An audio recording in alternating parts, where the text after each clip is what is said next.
Howdy, we are the Vex U Robotics team, a non-capstone project team that competes in the annual Vex U competition. My name is Maddie Foster, and I'm the current programming historian. Next year, I'll be the Vex U captain. The Vex U Robotics team is split into sub-teams to work on the mechanical and programming aspects of our robots for competition. Howdy, my name is Sam Matthew. I'm a programming team member this year, and next year I'll be the historian. This year's competition, Tower Takeover, was played on a 12-foot by 12-foot field in matches composed of two teams with 2 robots apiece. Each match began with a 45-second autonomous period, followed by a 75-second driver control period. The playing field consisted of 7 scoring towers, 2 goal zones per team, and 66 cubes. The winner was determined by who scored the most points at the end of each match. Points were scored by placing stacks of cubes in goal zones and could be multiplied by adding cubes of matching colors to towers. An additional 2-point bonus was given to whoever scored the most points during the autonomous period. After the competition is released, we begin with problem identification and research to find the best approach. From there, we can develop concepts and designs for every part of the robots and go into extensive testing. We build prototypes for both the big and small robot with several iterations to determine which has the best overall performance. From there, we continue performing routine maintenance and upgrades if we develop new ideas. Howdy, I'm Moriana Martin. This year I was a member of the mechanical team, and next year I will be the small robot mechanical lead. The first prototype helped us decide where we wanted to place the cube intake and how big it would be while still being inside the design restraints. But for the competition, we wanted a cube intake that would be able to stack and grab multiple cubes at a time without having to flip out for the initial autonomous round.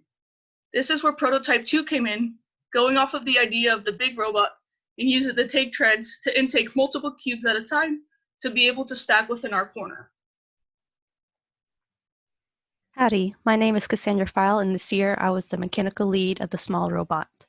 For our small robot drive-based prototype, it was in the 15 by 15 inch design restraint, and we wanted to have enough space and platform to attach the double reverse 4-bar. For the drive base, we found that we needed space for the cube intake due to the V5 motors blocking the way and to rest it in. As shown in the orange circle, there are 2 84-tooth gears. One is attached to the wheel and the other is connected to the motor. And this allowed us to move the 2 V5 motors towards the middle of the drive base and allow place for the cube intake to rest in and still be in the 15 by 15 inch design restraint. And for the small robot double reverse bar prototype,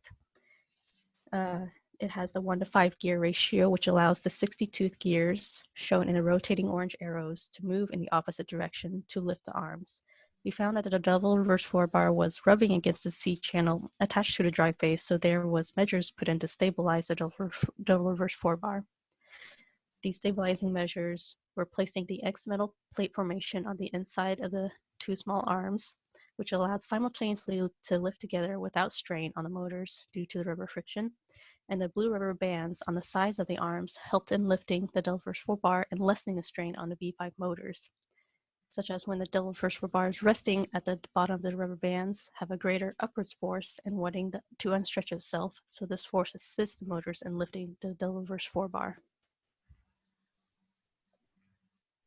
And for our final product, and after multiple prototypes and attempts, the final product was developed from a combination of strengths from the previous prototype shown. The clamp intake opens horizontally by a linear rack gear with 1 small 36-tooth gear that rotates counterclockwise to open and clockwise to close. The vertical metal plates attached to the clamp with friction and standoffs to allow for more grip on the cube. The clamp is able to stack consistently and provide a reliable functionality for the competition. Hello, I'm Melissa Zhang, and I'm the programming lead for this year and next year. I'll be discussing programming for the small robots.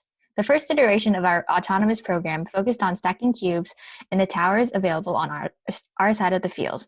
The video shows a sped up version of what a successful run would look like. However, after several trials, we realized that our initial attempt seemed to be too ambitious. The results were very unreliable, and oftentimes a small change during the run could cause the robot to miss placing a cube in the target tower. Therefore, with the already existent inconsistencies between the program behavior and runtime behavior, there is a high likelihood that our autonomous routine wouldn't act in the expected way during the competition. Instead, we found that a simple routine would be best. With the final simple routine, we were able to reliably score 1 point consistently during the autonomous period. This 1 point often means a guaranteed win when the opposing team doesn't have an autonomous routine. One of the challenges we faced during testing was the motor overheating. Because the double reverse 4-bar was such a large appendage, the motors would often exert themselves too much and overheat as a result. To combat this, we added voltage limitations to the code to prevent the motors from receiving an unnecessarily high voltage, which contributed to overheating. This allowed us to safely work with the robot without worrying about motors overheating, as well as eliminate unnecessary jerkiness when the double reverse 4-bar is moving too fast. Hello, my name is Kim Yahira. I am currently the mechanical captain of the team. The big robot had a size restraint of 24 by 24 by 24 inches. These are sketches of the preliminary design of the robot. There were 3 major functions: intaking cubes, a storage unit, and stacking the cubes.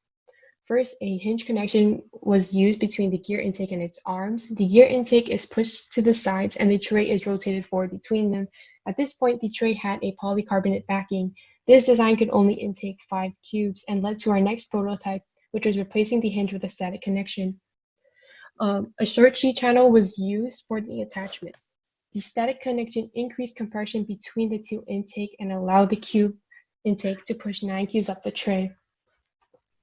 However, the tray had to be modified to make room for the gear intake so it wouldn't obstruct its path. For the storage unit, the tray was given an extension mechanism. We first started out using a linear track. The cube pushes the top of the tray and the linear track would push out for the extension. This didn't work because it wouldn't consistently slide out. Next, we tried a flipping mechanism shown in prototype 2. The connections here were too weak and were replaced with hinges. The flipping was consistent and allowed the robot to be within size restraints at the beginning of the match. The tray is rotated with the tray arm. Basically, there were multiple prototypes because there weren't enough strength to rotate the tray forward with a certain amount of cubes. However, in prototype 2, the tray was not able to rotate forward to be perpendicular to the ground, making it hard to stack cubes. To fix this, the ramp arm was lowered to increase the length of the arm that pushed it forward. With this, we were able to stack cubes more frequently and consistently. Here is the final product. Hello, my name is Nicole McBuntai. I was this year's programming captain, and I was in charge of programming the big robot. For our autonomous program, the movements of the robot were first mapped onto the field. The physical measurements were then taken and plugged into the occupy, turning, and driving functions. These functions utilize a PID controller to allow for more precise movements. Additionally, asynchronous controllers were used to program simultaneous movement. The controllers use a combination of if-else statements to implement state programming. The finalized autonomous strategy is shown at the bottom. We developed 3 iterations of the routine, with each iteration containing more tasks. The second and third iterations included more tasks. However, the higher speeds increased the chances for the error.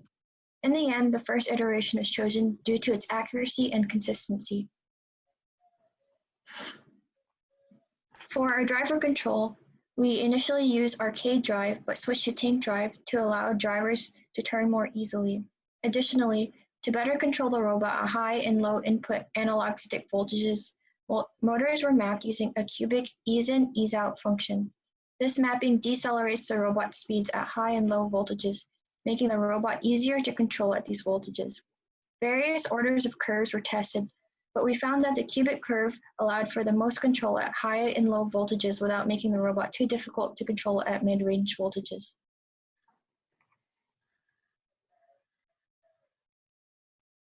The robots were the final products of multiple prototyping processes. Through testing, these prototype versions developed into the final product of the robots. Overall, the team was ranked 3rd out of 10 and was awarded with the Excellence Award, given to a team that exemplifies excellence in multiple categories. The Excellence Award winner moves forward to the World's Championship. However, the Vex World's Championship was canceled due to the COVID-19 pandemic. All of our accomplishments would not have been possible without the constant support and encouragement we received. We extend our thanks to BP, the Women in Engineering Program, Accenture, and the Fisher Engineering Design Center.